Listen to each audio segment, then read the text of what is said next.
अब शक्तिशाली दांत भी आखिर अपनी हार क्यों मानने लगे? अभी जीवा ने इस तरह से उनको जवाब दिया नम्रता से, तो शक्तिशाली दांत उसके सामने हार क्यों मानने लगे? बोले, हमारी जड़ें बहुत गहरी है, हमारे कड़े और नुकीलेपन के कारण बड़े बड़े हमसे थर्राते हैं। जीवा ने विवेकपूर्ण उत्तर दिया, तुम्हारे नुकीले या कड़ेपन का कार्यक्षेत्र मुंह के भीतर तक सीमित है। विनम्रता से कहती हूँ कि मुझ में पूरी दुनिया को प्रभावित करने और झुकाने की क्षमता है। दांतों ने पुनः धमकी दी, हम सब मिलकर तुझे घेरे खड़े हैं, कब तक हमसे बचेगी? जीभ ने दांतों के घमंड को चूर करते हुए चेतावनी दी, डॉक्टर को बुलाऊं?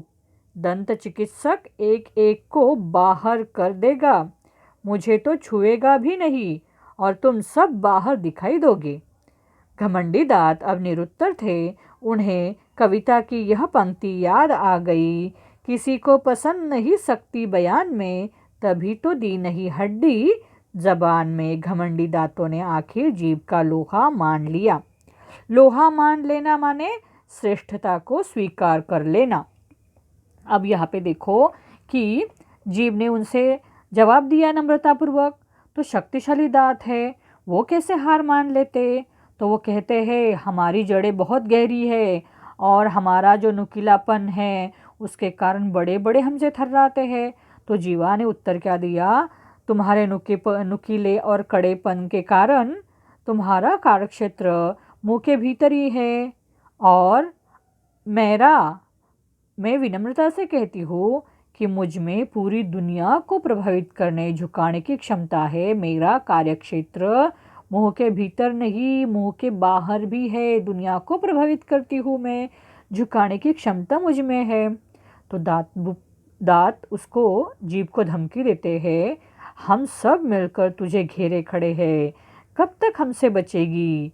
तो जीभ क्या कहती है, दांतों को घमंड चूर करने के लिए चेतावनी देती है, डॉक्टर को बुलाओ क्या? डेंटिस्ट वो आएगा और एक एक को बाहर कर देगा और डेंटिस्ट मुझे छुएगा भी नहीं, तुम सब बाहर जाओगे मुंह से।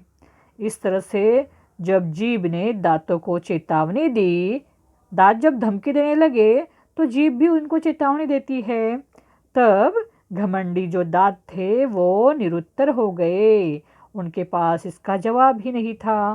तो इसी बात पर कविता की एक पंक्ति यहाँ पर बता रहे हैं कि किसी को भी शक्ति बयान में बोलते वक्त शक्ति पसंद नहीं होती, इसीलिए तो हड्डी नहीं दी है जबान में।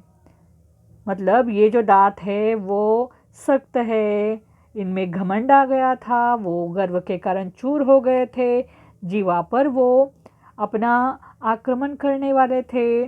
तो जीवा ने उनको निरुत्तर कर दिया और इसीलिए यहाँ पर कहा है कि किसी को भी शक्ति बयान करते वक्त शक्ति पसंद नहीं होती है, इसीलिए जबान में हड्डी नहीं दी है और वो विनम्रता से रहती है जीभ। और घमंडी दांतों ने आखिर जीभ का लोहा मान लिया और घमंडी जो दांत है वो जीभ के सामने हार जाते हैं। लोहा मान लेना मतलब श्रेष्ठता को स्वीकार कर लेना। यहाँ पर दांत जीभ की श्रेष्ठता स्वीकार कर लेते हैं। यहाँ पर जीभ और दांत एक दूसरे से बात कर रहे हैं और जब दांत बहुत घमंडी हो गए और जीभ से बातें करने लगे, गर्व से चूर होकर वो बोलने लगे, तब जीवा ने उनको डेंटिस्ट की चेतावनी दी। वो बोलती है कि मैं डॉक्टर को बुलाऊं क्या? तो वो सब डर जाते हैं और निरुत्तर हो जाते हैं और इसीलिए वो कहती है कि किसी को शक्ति पसंद नहीं होती, सख्त दांत किसी को पसंद नहीं है, इसीलिए जबान में हड्डी नहीं दी है। यहाँ पर ये जो दांत है वो जीभ से लोहा मान लेते हैं, जीभ की श्रेष्ठता स्वीकार कर लेते हैं। यहाँ पर जीभ का वर्चस्व। जब ये दांत दुस्साहसी हो गए तो जीव ने अपना वर्चस्व किस तरह से सिद्ध किया, ये अब हमने इस छोटी सी लघु कथा से जान लिया है कि हमें क्या करना है।